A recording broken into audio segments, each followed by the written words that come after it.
Assalamualaikum dan salam sejahtera kepada pensyarah dan rakan-rakan. Pada hari ini, kumpulan kami akan membentangkan tajuk terapi seni dalam pendidikan khas. Apa itu terapi seni? Definisi seni. Seni adalah merupakan satu alatan yang digunakan untuk membolehkan seseorang menzahirkan perasaan yang dimiliki melalui beberapa aktiviti. Seni juga membantu individu untuk menyelesaikan masalah yang dihadapi dan bertindak sebagai perkhidmatan sokongan untuk memiliki perasaan yang lebih baik.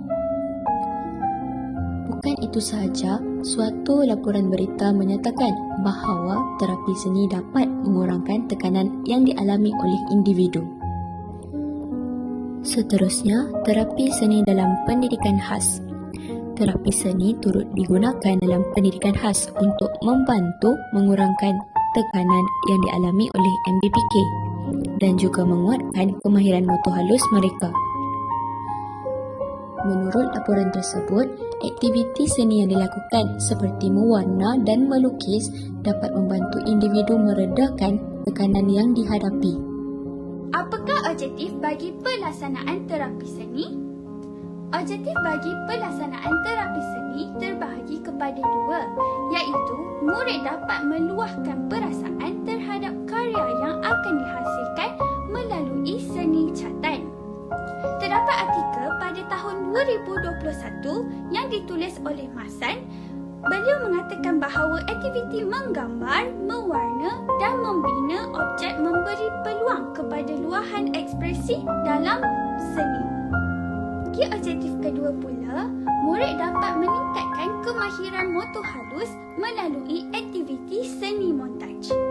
Terdapat artikel pada tahun 2022 yang ditulis oleh Canveska dan Agun membuktikan bahawa penggunaan alatan seni seperti berus cat, pensel warna dan gunting dapat membantu murid dalam pembangunan kemahiran motor halus.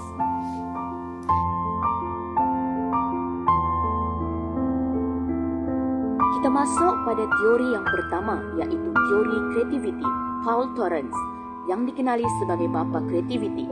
Menurut beliau, menjana idea adalah lebih baik dan cepat daripada idea orang lain. Di samping merupakan suatu kebijaksanaan yang tidak boleh digambarkan dan sangat bermakna di dunia. Kedua, latihan-latihan dan aktiviti yang melibatkan proses kreatif dapat menjana kreativiti murid-murid. Ini membuktikan kanak-kanak yang mempunyai bakat kreatif semula jadi adalah anugerah dan kebolehan yang membantu pencapaian yang lebih baik. Manakala, kreativiti boleh dipupuk melalui latihan dan aktiviti. Seterusnya, dalam konteks ini juga, seni digunakan untuk membantu murid berkeperluan khas sangat bertepatan dengan teori ini. Dan yang terakhir, kesenian yang kreatif merupakan cara untuk pengajaran dan amalan dalam pemikiran kreatif. Teori yang seterusnya adalah teori model pemikiran kreatif, iaitu Kelvin Taylor. Ia menerangkan kawasan bakat sebagai pemikiran produktif, komunikatif, perancangan serta membuat keputusan dan beramalan. Teori ini telah menyatakan tidak semua individu dianugerahkan dengan bakat yang serupa. Guru-guru harus menilai kepelbagaian bakat yang dimiliki oleh seseorang individu sewaktu dalam bilik darjah. Kreativiti yang paling tinggi kedudukannya adalah individu yang mempunyai kreativiti bersifat imajinatif. Dan teori yang terakhir adalah teori kreativiti Fisher, yang mana menyatakan 4 peringkat perkembangan kreativiti, antaranya ialah peringkat rangsangan, penerokaan, perancangan, aktiviti dan kajian semula. Dalam peringkat rangsangan, pemikiran kreatif dirangsang dengan apa, mengapa, siapa, bagaimana dan sebagainya. Guru perlu merangsang minda pelajar dengan pelbagai soalan. Kedua, pada peringkat penerokaan pula adalah telah berjaya merangsang murid untuk berusaha menjawab soalan yang dikemukakan oleh guru. Manakala bagi peringkat perancangan ialah menggalakkan pemikiran kreatif untuk merancang dan memetakan semua aktiviti dan merekodkan segala kemungkinan. Aktiviti pada peringkat ini akan dilakukan melalui cara iaitu perancangan secara verbal, iaitu perancangan melalui perbincangan, pemerhatian dan interaksi. Perancangan secara visual dilakukan melalui visual, image, lukisan dan sebagainya. Pada peringkat aktiviti pula adalah pemikiran kreatif bermula dengan set idea. Justeru melahirkan pemikiran kreatif melalui tindakan setelah merencana segala aktiviti.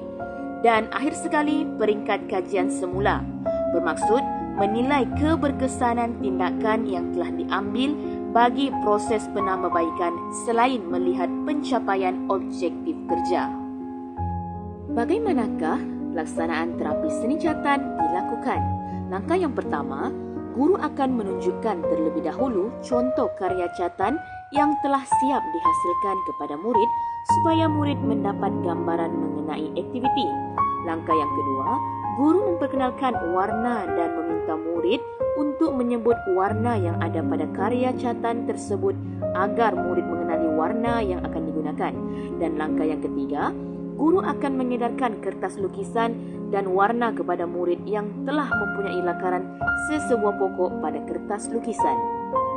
Langkah yang keempat, guru akan menunjukkan cara-cara demonstrasi membuat catan, iaitu mewarnakan lukisan dengan betul menggunakan warna yang sesuai.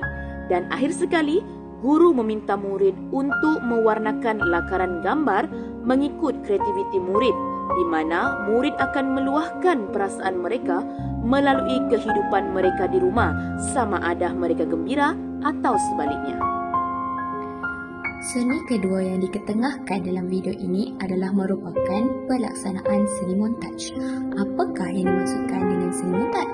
Seni montaj adalah satu aktiviti menggambar menggunakan potongan gambar dari pelbagai sumber seperti surat khabar dan majalah.